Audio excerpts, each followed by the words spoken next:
All right, I'm going to go ahead and try to remove this inner door panel from a 2017 Jeep Wrangler 4-door. I'm needing to replace the power door actuator motor because this particular back passenger side door does not actually unlock when you push the button. It does move, but it doesn't have full range of motion. And therefore, I believe, since it's getting the signal to try to do it, if you hit the unlock a couple of times, it will unlock or lock the door. It just moves a little bit at a time. So I'm going to replace the motor, but in order to do that, you have to remove this inner panel. Now, the key is to remove the window. Now, I've taped this up while I did some exploratory work here, and here's what I believe is the case. For some stupid reason, they plugged these holes. See this hole right here and here? They put these like caps over them. This is exactly how it looked. I kind of was picking out this one with a screwdriver. But in order to release the window, there's two little clips when the window's in a lower position you have to push in on. But they've put this, these covers on here, or, just kind of outline where they are in the event, I guess, they need to remove it. So I'm going to go ahead and try to remove this. Now, my technique is going to be, you can use a Dremel probably, would be the best way of doing this. I'm going old school. I'm going to take a lighter right there, and I'm going to heat up the end of a screwdriver, be right here, and I'm just going to melt into there. Now, I'm not going to film this because I can't hold the camera at the same time, but I'm going to basically heat this thing up a few times, jab it in there, and pry these stupid plugs out. They might already be kind of cut through, so I'm hoping that they come out pretty easily, but we need to remove these two plugs here in order to get to the little release mechanisms. I've tried to pry this away to push them, but they're kind of being blocked by metal. So I'm going to go ahead again and remove these two plugs. Now, you can remove these things in any way you want to, but recommended make sure your window is up. Now, I've taped mine so it doesn't fall in case I release something by mistake before I'm ready and my fingers get guillotined off. But basically, we're going to remove these plugs. Then we're going to lower the window down so we can see the little clips. And I believe you're going to push in on the clips with a screwdriver and then basically pull the window up and then retape it to the top, because in order to remove the actuator motor, which is this entire latch mechanism, you have to actually remove all these stupid parts. I wish it was like something where you can yank out the side, but no, you got to remove this whole stupid panel. So, okay, so here we go. Okay, so I've melted into this one clip here. Now, you might be able to see this on camera. Just by pushing in here and twisting, it's already prying off there. There, see how simple that is? So over here, I don't know if I can do a hole in the camera. I'm gonna try. I already got the hole started. If I go in here and I just twist it a little, get out of here, you piece of crap. All right, so, all right, it's hard to hold this stupid camera, but basically, all right, well, I'm going to do this one off camera, but basically just pry out this stupid thing, and this thing will come out, and then you'll have a hole like this. And then I'll try to capture the clip when we do this, because all the videos I've seen, nobody ever shows this thoroughly enough to see how to do this. So, again, I didn't even expect these plugs, because some of the videos I saw, these were already either removed or weren't installed on maybe the older Jeeps. But this is a 2017, and these plugs were kind of just, I guess, perforated, I guess. I don't know if that's the way they word for it. But anyway, so I'm going to pry this out, and then I'm going to lower the window down, and I'll be right back. Okay, right in there. See that thing straight ahead, that vertical rectangle thing? You're going to need to push that in with a screwdriver and lift up on the window. You have to do the same thing over here. There's one in here, too. See if I can get that on the camera here. This is very difficult to do. Well, there's one straight ahead there too. It looks just like this other one, which is a little easier to see. It's just two clips. When you push those in, that pushes it behind that white thing that's above it, and that allows you to lift the window straight up. At least that's the plan. Okay, so I'm gonna go ahead and try to push these in. You're gonna have to do it twice. It's like turning two keys that launch a nuke. And I'm going to try to see if I can do this by myself. If not, I'm going to have to get some assistance to maybe pull the window while I do this, or somebody to push in one while I push the other end. But again, we're going to push in those little black rectangles in the middle. That should unlatch it from the top. Maybe I can get it to catch so I can do the other one separately and pull up on the window. And then we're going to have to tape the window, so get some tape ready to hold the window up, because you don't want it to come flying down when you're working on it. And then I'll be back once I get it taped up. Okay, so I've raised the window. I've taped it to the top. It was pretty simple. I was able to hold the window with one hand and push in on one of the clips and kind of just tilt the window enough that the black clip went above that white edge lip, and it actually held up there. And then I came over to this one, pushed it in. It was real easy. There was no resistance there. It wasn't like it had a clipper, it was like so simple. And then I lifted the window up, taped it to the top. Would have been nice probably if I would have asked for assistance to apply the tape or hold the window. But I was able to do it. The glass wasn't even that heavy. Hopefully it doesn't come down and cut my hand off. So, all right, so now what we're gonna have to do is we're gonna have to remove the rest of this. Now I did hook this motor for the window, power window, back up with a couple of screws because I needed to lower the window. And one other thing to note is that in order to get to see these, it's not 100% down. The window needs to be about 1 inch above the lip of your window frame in order to see it, because in the full down position, these clips you're looking for are actually gonna be below. And so I had to keep hitting the little power up button a couple of times in order to actually get it to line up. And then it was very easy to see them. It's hard to see on camera, but again, you just push in those 2 clips and lift up the window, tape it, make sure you tape it, use plenty of tape, and then that way it doesn't fall down, because you're gonna remove this big panel here, and then your hands are gonna be inside there, and if that glass comes down, you potentially could cause some problems. Okay, so let me remove this panel and we'll see what else is left. Again, we're gonna be removing this door latch, which is part of the power door motor actuator that will hopefully fix my issue with the door not locking and unlocking successfully on each click. All right, be right back. Okay, so in order to remove this panel, it is a little bit tricky. What I did first, I'm not sure if you have to do this, but I've removed those three bolts or screws. 1, 2, 3. They were, I think, Torx. They were Torx T30s. All right, so those are 3 T30s. Again, they were here, here, and here. There's nothing that goes here. There's just a hole. So here, here, and here. And then in order to remove this, you'll see that under here, there's this metal piece and plastic that's behind here. In order to do this, you have to I kind of rotated this counterclockwise, this whole plastic piece counterclockwise. I'll try to do it for you on camera, like that, okay? And then it kind of comes out. Now, there's gonna be some things I need to unplug. There's also a little, behind, there was a white piece of foam here. There's a little clip here. I think I have to put a screwdriver behind it, like so, like that, and then pry this way, because that actually unclips it, and I think it'll pull away. I'll come back and I'll confirm that, and then hopefully this will kind of pop off. I also completely removed the motor from dangling there. I need to leave it in there so I can move the window up and down, but I'll be right back. One more thing I forgot to do. I have it mostly off here, but these cables have to pop out, so you have to pry them from behind, and then they just kind of pull straight out. That'll allow them to feed back through this hole here. And then there are some wires. I'll probably have to reach behind here and see if I can disconnect. There's a connector back there that hooks to the new part. Here's the new part, by the way. Let me show you this. This is going to be the part. It's this entire mechanism. Now, they sell these at the Jeep service department, parts section or whatever. They want like $180 something for this part. Now, I got it on eBay, and it was like under $50. So hopefully it'll be good. It's probably some Chinese knockoff or something, but it appeared to be exactly what I wanted. And even going to like a local store like AutoZone and Advanced Auto Parts, they for some reason at the time of this video couldn't find the rear passenger. They only could find front driver and front passenger. They had no part information for rear, so they couldn't even price me. They said the front one would have been about around $90, I believe, at the time of this video.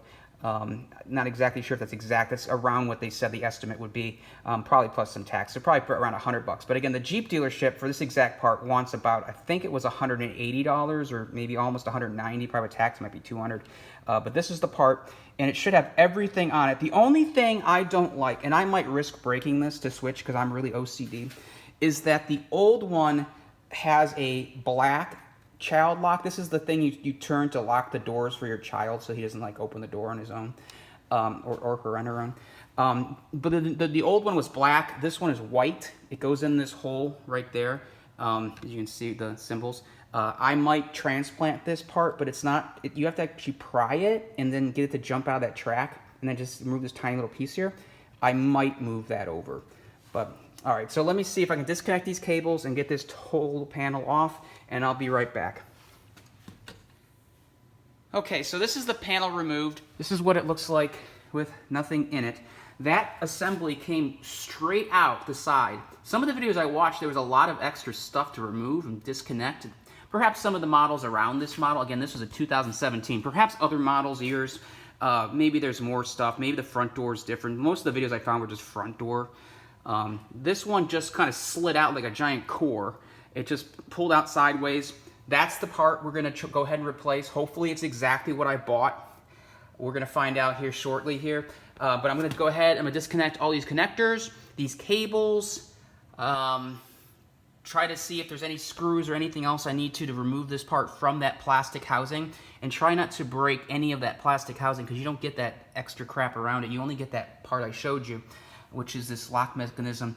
But let me go ahead and get this disconnected completely, and we'll be right back. Okay, so earlier I mentioned these slots underneath the foam tape. Apparently there's 2 of them. Now this core came sliding out without detaching this while attached to the door. So it's probably going to be easier for me to reach behind these clips back here and unhook them by pressing up on them. Now I'm going to have to put the camera down for this because this is very difficult to do. Like that's sort of how it works. So I pushed it up and it kind of went around, and I'll go over here. I'll try doing this one. It's kind of hard doing 2 of them because I keep popping back in place. But you're going to push up, and then you're going to pull this piece out this way. So I'm going to use both hands and do that. That'll remove this whole assembly here, and I'll feed out some extra slack here in these cords to see what else I need to do to remove this part. I did remove one of these pulleys on this side. This one's kind of hard to get to. I'm wondering if I can get it from behind. I did unplug this. It's just simply pressing down on this tab and pulling out of this housing. So far, the new part looks identical to the old one. So I'm hopeful that this will hopefully fix the problem. All right, so let me go ahead and detach this, and I'll be right back. Okay, so I've taken the part out. It slid right out. I flipped it over, so this is the back side of it. All right, I've detached this yellow pulley. Be very careful when you detach these because these are plastic. If you break this on the old one, I guess no big deal. But when you put the new one in, hopefully it doesn't break. It looks exactly like the other part. In order to remove this housing, which I believe is the last piece to remove from the motor, you're going to push down on this direction carefully. This part can break. You may want to use a screwdriver, but be very careful. When you pull down on this, it'll slide across this track. Also, down here, there's a part, and it's hard to see, but there's a clip in here. You have to pry this, let's see, this direction. There's a little clip. You'll see it when you're in here. It's real easy. You can put your thumb on it. You can maybe sort of see me moving it. That's going to let this thing lift upwards and slide off this track. And then this should detach. And I think that's the last part to remove. So let me try to do that, and then I'll be right back. Okay, that's all it was. Those 2 places I showed you to press. You can rewind the video if you need to see it again. There was the one that you had to push up on, and one you had to pull in on, the one over here. Anyway, that just slid. Basically, I pulled the top one, the one little top one over here that was over here. I pulled that one down first, slid it across, and then that unhooked, and then it needed to lift up and out, and then I pushed that little one over here, which is actually, you can probably see it here now. This is what I had to push in, and then it slid up through this track, and then it came right out. So this is the part. We'll lay these side by side here. So that's the old one. This is the new one. There's a little bit difference in colors. As you can see, this one, the new one, has a green one. I mean, that might be specific to this manufacturer, so it might not matter, but the position of them seems legit. This does line up with exactly what the other one looks like. It's just kind of clicked in and unlocked. I think this is the lock unlock. It's a different position, but as you can see, it's got the red there. There was a red here. There's the one on top here on this arm. It looks the same. And then, although this colors differently, it looks different. It does seem to be the same exact layout, function, everything else looks cool, same plug, everything looks good. So let's go ahead. I'm going to put the old one aside so I don't accidentally put the old one back in. And then I'm going to go ahead and reassemble this. It's pretty much going to be in the reverse order. So I might put the reverse order in here, but that's pretty much it. I think the trick was to get this panel off.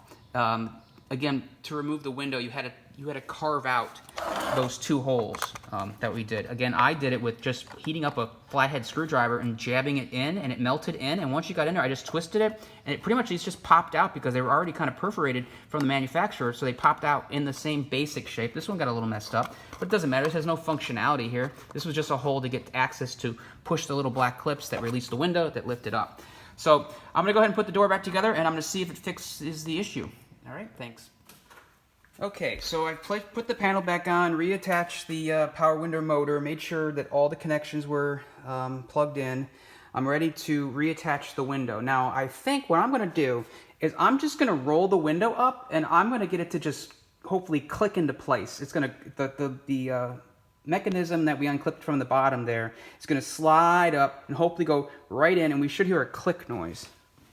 So let's give that a try. Boom. Did you hear that click? You may or may not have heard a click, but it seems like it clicked into place. So now what I'm going to do is carefully remove the tape.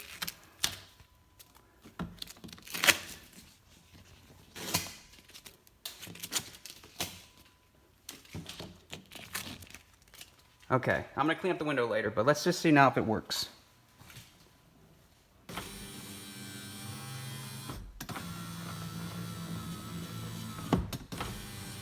Yep, looks like it's functional again in the track. And one more test you want to do is just kind of give it a little pull. Make sure that it's definitely locked in there. You know, make sure maybe only one of the clips clipped in. If you don't hear 2 clicks, I heard 2, right? You know, in a row. All right, so that looks good. So I'm going to reassemble the door. We're going to see if the locking mechanism works now, because before it would not unlock or lock my doors unless I pressed the button multiple times. Okay, I'd like to mention one thing. I did put a couple of bolts in the wrong locations. I accidentally, on the other video, just before this one, I put a bolt over here someplace. That actually wasn't supposed to be there.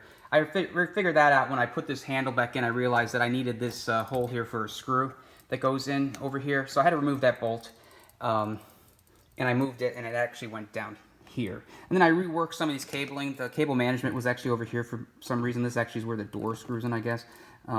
So I moved this over here and reran this, but I hooked up the handle, hooked up the cables to the handle, and let's see if it will unlock now. Yep, looks like it's working. Before, it would only move like a millimeter or two, and you had to keep pressing unlock, and it slowly etched its way out. I don't know if I filmed that part. I don't think I did. But anyway, that's what it was doing. You'd have to keep pressing the button, and it slowly would work its way out. And if you want to lock it, same thing. So what I was finding, I didn't even realize it, I was leaving my car unlocked a lot of times, because if it decided we wanted to be stuck in the open position, I would lock my car, one click, and walk away, and didn't realize that this back door was not locking because all the other ones did, and I barely ever go in the rear passenger. I do keep a bag in the back of my driver rear, and open that door frequently, but this rear passenger, I did not realize was having the problem. But again, that's how you do it. I'm going to clean up the windows, put the rest of the door back on. The door was just pretty simple. I think the tools we needed for this, I think, was a 10mm socket, a T30 and a T25, I believe, were the other tools that we needed, and I'd say a medium Phillips screwdriver. All right, so that's it. All right, hopefully this is helpful, especially removing that window part. That was the only part I couldn't find a good thing. I even bought the service manual, and just the words just weren't clear enough as to how to unclip that window from the track so you can remove the inner panel. All right, thanks a lot, guys.